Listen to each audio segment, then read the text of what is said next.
புரட்சி பாரதம் தொடர்ந்து ஒவ்வொரு வருடமும் நவம்பர் 26 ஜனவரி 26 சிறப்பான முறையில் கொண்டாடுகிறது வழக்கம். அதனுடைய அடிப்படையாக இன்றைக்கு இந்த மாமல்லபுரத்திலே நடைபெற்றுக் கொண்டிருக்கின்றது. ஒவ்வொரு வருடமும் ஒவ்வொரு மாவட்டத்தில் நடக்கின்ற இந்த கூட்டம் இன்றைக்கு செங்கல்பட்டு மாவட்டம் மாமல்லபுரத்திலே நடைபெற்றுக் கொண்டிருக்கின்றது. இந்திய அரசியலமைப்பு சட்டத்தை உருவாக்கிய பாபா சாஹிப் டாக்டர் அம்பேத்கர் அவர்கள் நாடாளுமன்றத்திலே சமர்ப்பித்த நாளை சட்ட நாளாக நாம் கடைபிடிக்கின்றோம். இந்திய அரசும் இந்த நாளை ஒரு விழாவாக எடுக்க வேண்டும் என்று எங்களுடைய கோரிக்கையாக இருக்கின்றது. நவம்பர் 26 இந்திய துணைக்கண்டம் முழுக்க விடுமுறையை அளிக்க வேண்டும் என்று மத்திய அரசுக்கு இந்த கூட்டம் அறைகூவல் விடுக்கின்றது.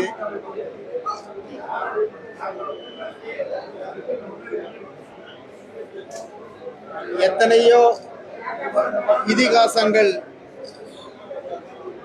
ஒவ்வொரு மதத்தினுடைய அடையாளமாக இருக்கின்ற புத்தகங்கள், குறிப்பாக இஸ்லாமியர்களுக்கு குரானும்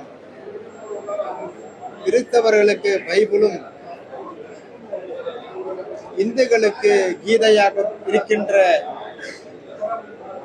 இது மதர் சார்பற்ற ஒவ்வொரு குடிமகனுக்கும் இது ஒரு பைபிளாக, குரானாக, கீதையாக, மொத்தத்தில் அரசு அமைப்பினுடைய ஒட்டுமொத்த உருவமாக இருக்கின்ற இந்திய அரசியல் சட்டம்தான் அதை ஒரு தெய்வமாக, ஒரு கடவுளாக பாவிக்கின்ற ஒரு சூழல்தான் இந்திய அரசியலமைப்பு சட்டம்.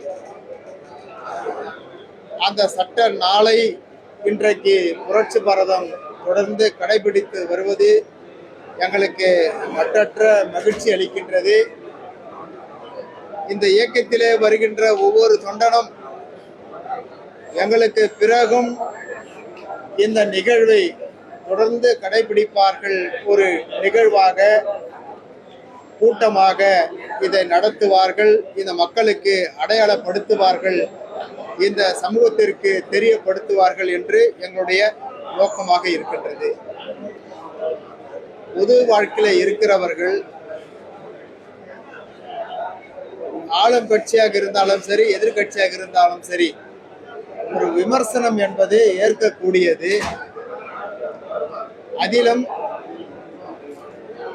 பாட்டாளி மக்கள் கட்சியினுடைய நிறுவனர் மருத்துவர் சொல்லியிருப்பது, அரசுக்கு ஒரு யோசனையை சொல்கின்றார். பொதுமக்கள் எல்லாம் சிரமப்படுகின்ற மின்சார தேவையை நீங்கள் குறைக்க வேண்டும் என்று மக்கள் சார்பாக சொல்லுவது 100 அல்ல 200% நியாயமான கருத்து. அந்த கருத்தை முதலமைச்சர் அவர்கள் உதாசீனப்படுத்துவது உண்மையாக வேதனை அளிக்கிறது. அது தவறான உதாரணமாகும். ஆகவே முதலமைச்சர் அவர்கள் அந்த வார்த்தைகளை திரும்ப பெற்றால் அது நன்றாக இருக்கும். அரசியலிலே இது கருத்து மோதல்கள் தொடர்ந்து கொண்டே இருக்கும். இதற்கு முற்றுப்புள்ளி வைப்பதற்கு முதலமைச்சர் அவர்கள் சொன்ன வார்த்தைகளையும் கருத்துக்களையும் திரும்ப பெற வேண்டும் என்று புரட்சி பாரதம் கேட்டுக்கொள்கிறது. இப்போ நீங்க ஆட்சி 3 வருஷம் முடிஞ்சிச்சு. இப்போ இந்த 3 வருஷத்துல தமிழ்நாடு சட்ட ஒழுங்கு எப்படி இருக்கு? உங்களுடைய பார்வையில் அது எப்படி தெரியும்? அதாவது ஊடகவியாளர்களுக்கு எல்லாமே தெரியும் என்ன நடக்குதுன்னு. இந்த 1 மாசத்துல எடுத்துக்கிட்டீங்கன்னா குறைஞ்சபட்சம் பார்த்தாலும் இந்த 1 மாசத்துல ஒரு 20 கொலைக்கு மேல நடந்திருக்கு. அதுல இந்த 1 வாரத்துல பாத்தீங்கன்னா வக்கீலுங்களே கொலை செய்யப்படுறாங்க. ஒரு இடத்துல வக்கீல் கோர்ட்டு வெட்டி சாய்க்கிறாங்க.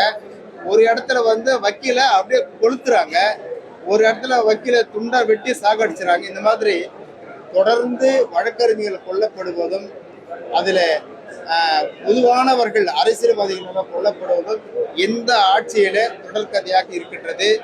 திமுக எப்பொழுது ஆட்சிக்கு வந்ததோ அதுல இருந்து சட்டம் ஒழுங்கு சந்தி சிரிக்கின்றது.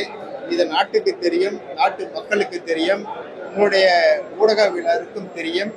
அப்படி இருந்தும் கூட இதற்கான ஒரு திடமான ஒரு நடவடிக்கை அரசு எடுக்கவில்லை என்றுதான் வருத்தம் அனைவருக்கும்.